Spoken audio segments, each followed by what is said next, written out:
할렐루야. 오늘도 하나님의 은혜와 평강이 여러분 가운데 함께 하기를 축복합니다.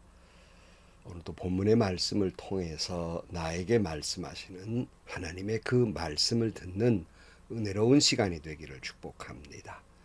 이 시간 하나님께서 우리에게 허락해 주신 말씀은 열왕기하 4장 8절에서 17절 말씀입니다.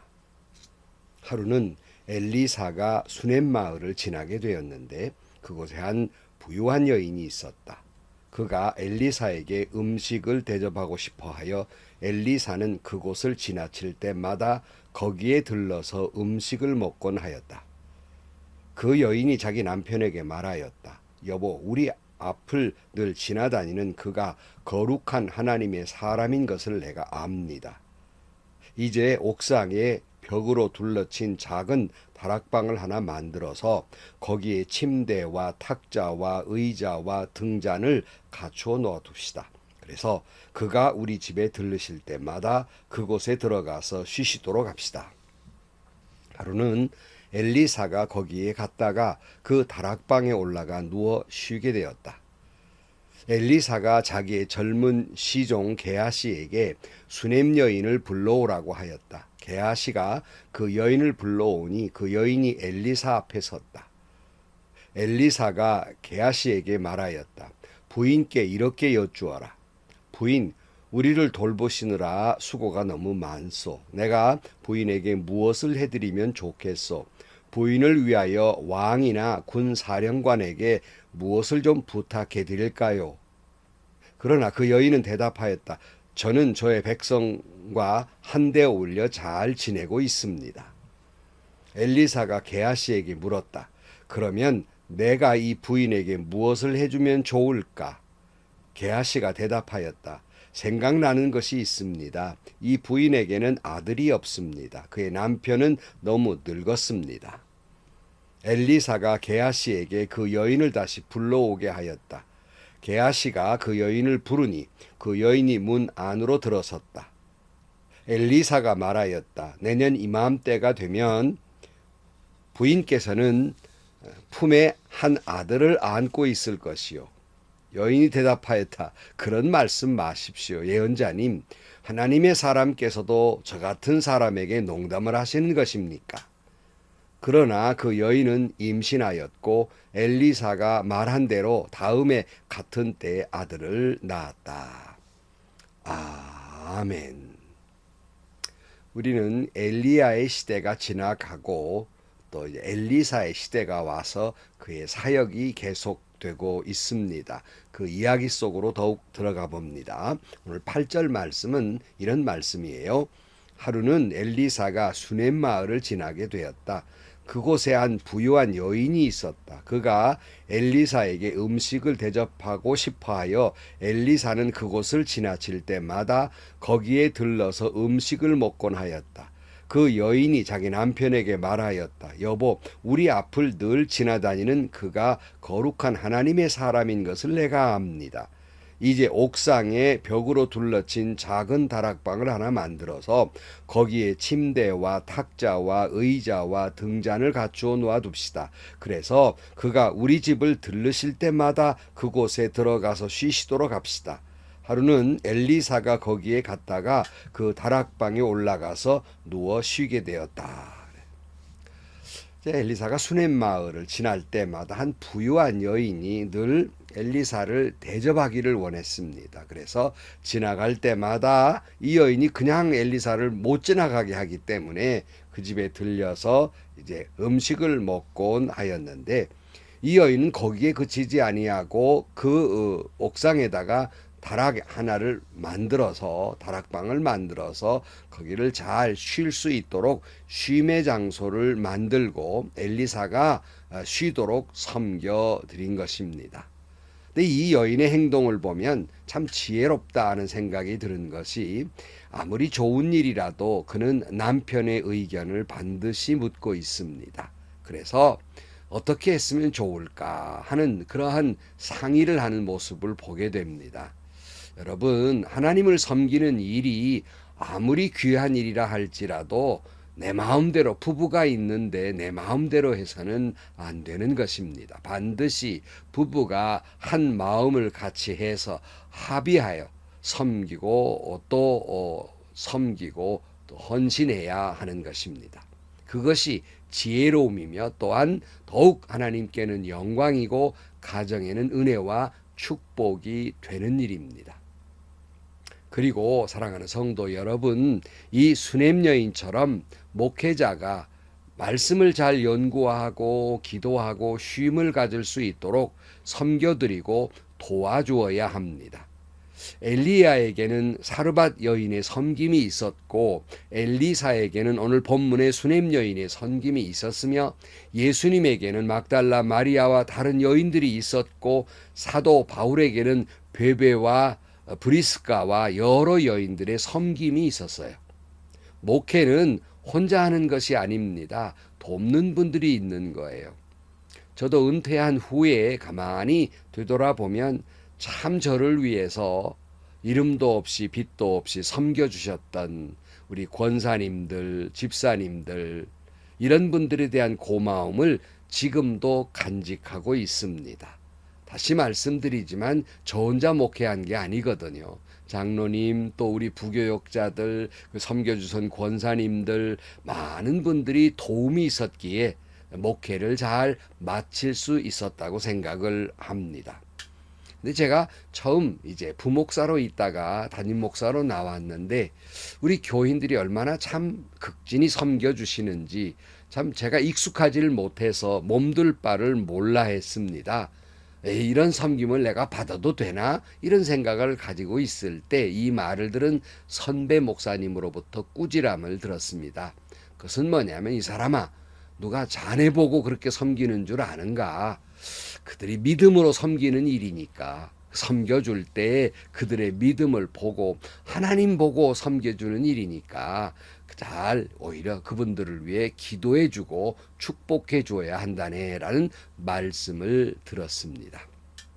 그러니까 섬김과 도움을 받을 때 겸손함으로 주님께 감사와 영광을 돌릴 일이고 나아가서 그런 성도님들에게 또한 감사한 마음도 잊지 말아야 할 것이며 더 열심히 말씀을 연구하고 더 열심히 또 기도하고 또 열심히 말씀을 전해야 할 것입니다.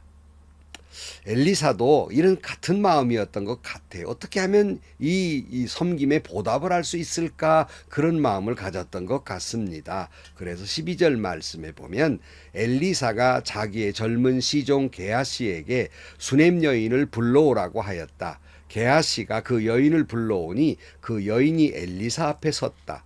엘리사가 게하시에게 말하였다. 부인께 이렇게 여쭈어라.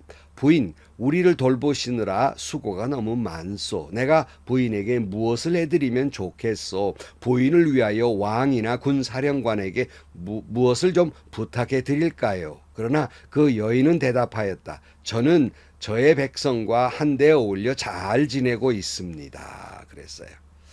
이 여인의 또 하나의 아름다움은 바로 그가 정말 수고를 많이 해 섬겼고 엘리사가 당신 이렇게 우리를 왜 이렇게 수고를 많이 하니까 내가 뭘 좀 도와드릴 일이 있습니까? 왕이나 또는 군 사령관에게라도 뭘 좀 도움을 구할 일이 있습니까? 라고 물었을 때 이 여인은 결코 이 섬김 속에 어떤 바램이나 부탁이 있어서 한 것이 아니었기 때문에 이 여인은 더 구하지도 아니했고 또한 지금 있는 이대로 잘 지내고 있습니다 하는 감사한 마음을 가지고 있었다는 거예요.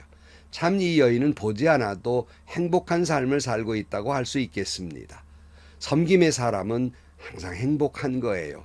감사의 사람은 항상 행복한 겁니다. 이 여인은 두 개 다 있었거든요. 섬김의 사람이었고 오늘 현실에 대한 감사가 있었기 때문에 행복한 여인이었다 할 수 있겠습니다.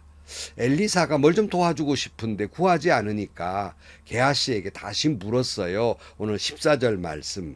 엘리사가 게하시에게 물었다. 그러면 내가 이 부인에게 무엇을 해주면 좋을까? 게하시가 대답하였다. 생각나는 것이 있습니다. 이 부인에게는 아들이 없습니다. 그의 남편은 너무 늙었습니다.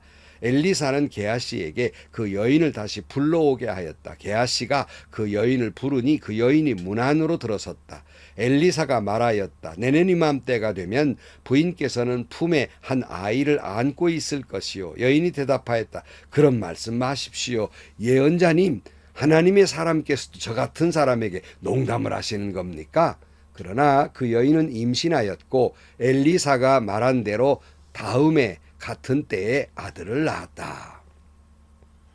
그러니까 엘리사가 뭐 좀 도와줬으면 해서 의견을 게하시에게 물으니까 생각나는 게 있습니다. 이 남편은 늙었는데 이 여인에게 아들이 없습니다.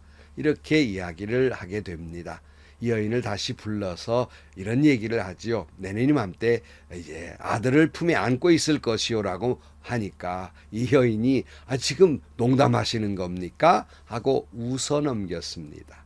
이 장면을 보면 여러분 한 가지 떠오르는 장면이 있지요. 아브라함과 사라가 아들을 낳을 것이라는 말씀을 듣고 사라가 웃었잖아요. 이게 농담하는 겁니까?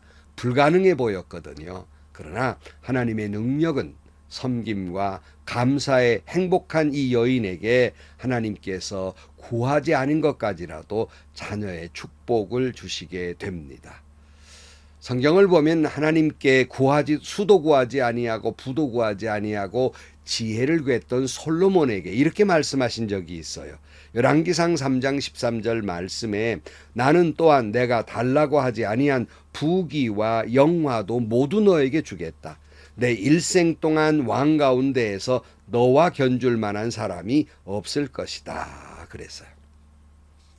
이 여인이 섬김과 감사의 삶을 살았기에 이 여인이 구하지 아니한 것까지라도 하나님은 채워주었어요. 가장 절실한 것이 자녀의 문제였거든요. 하나님은 이 여인에게 아들을 허락해 주신 것입니다. 이 말씀을 이렇게 묵상하다가 오래전에 제가 이리신광교회에 부목사로 섬길 때의 일이 생각이 납니다. 그때 어떤 집사님이 한 분 계셨어요. 나중에는 권사님이 되셨습니다마는 믿음이 참 순수하셨습니다. 그래서 늘 제가 그 집사님 계신 그 구역에 신방을 나갈라 치면 저 장독대 위에 올라가서 딱 지키고 있다가 제가 이렇게 지나가면 쫓아와서 붙듭니다. 왜 그냥 지나가실라 그럽니까? 우리 집도 오셔가지고 기도해 주셔야 되지요. 그리고는 붙들어다가 이제 때로는 차도 대접해 주시고 또 기도도 받고 그러곤 했어요. 하루는 지나가는데 또 붙드시는 거예요. 어느새 알고 소식을 듣고. 그래서 이 집사님 저 오늘은 제가 새 신자 중심으로 신방을 하고 있습니다. 그랬더니 하시는 말씀이 목사님 저는 구새 신자입니다. 하면서 그 여의 들어와 기도해 주시라고 이렇게 하셨던 기억이 납니다. 정말 순수한 신앙이지요. 어떤 사람은 그분에 대해서 뭐 그럴 것까지 있나라고 비웃을는지 모르겠습니다. 그러나 제 마음은 지금도 그 집사님, 그 권사님의 그 순수한 신앙이 감동으로 제 마음 속에 남아있고 오래오래 기억하는 그런 권사님이셨어요.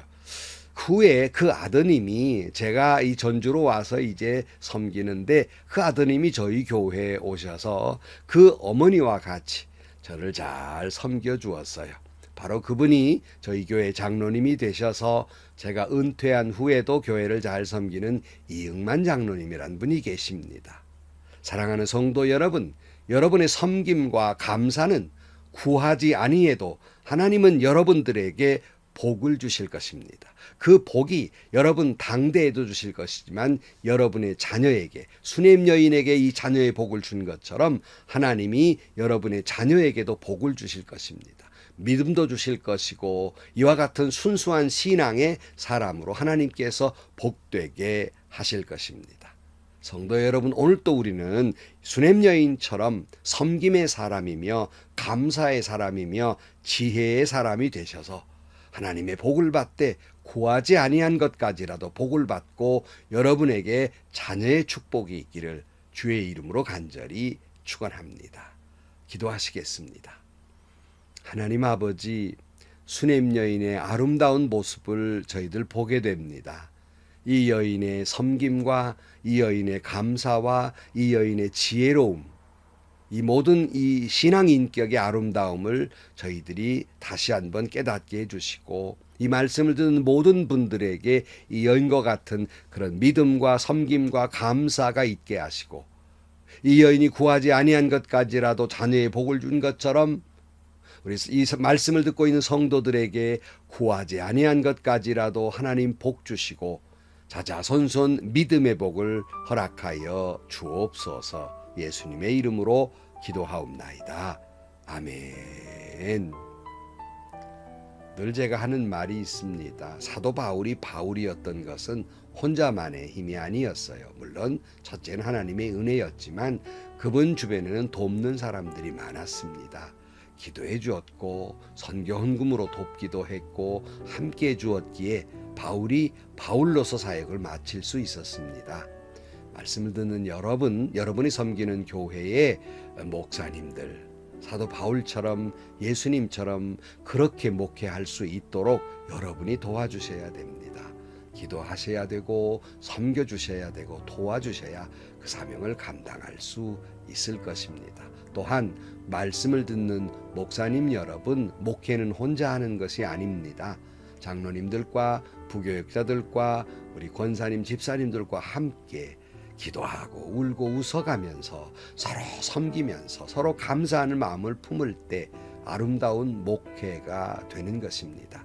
성도들의 섬김이 당연하다고 생각하지 마시고 얼마나 이것이 존귀한 일인지를 다시 한번 목사님들은 깨닫고 섬김을 받되 겸손한 마음으로 먼저 하나님께 영광을 돌리고 그리고 더욱더 성도들을 위해서 기도하고 성도들을 위해서 축복하는 목회자 여러분들이 되시기를 축복합니다.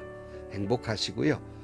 좋은 일이 가득한 하루가 되시기를 주님의 이름으로 간절히 축원합니다.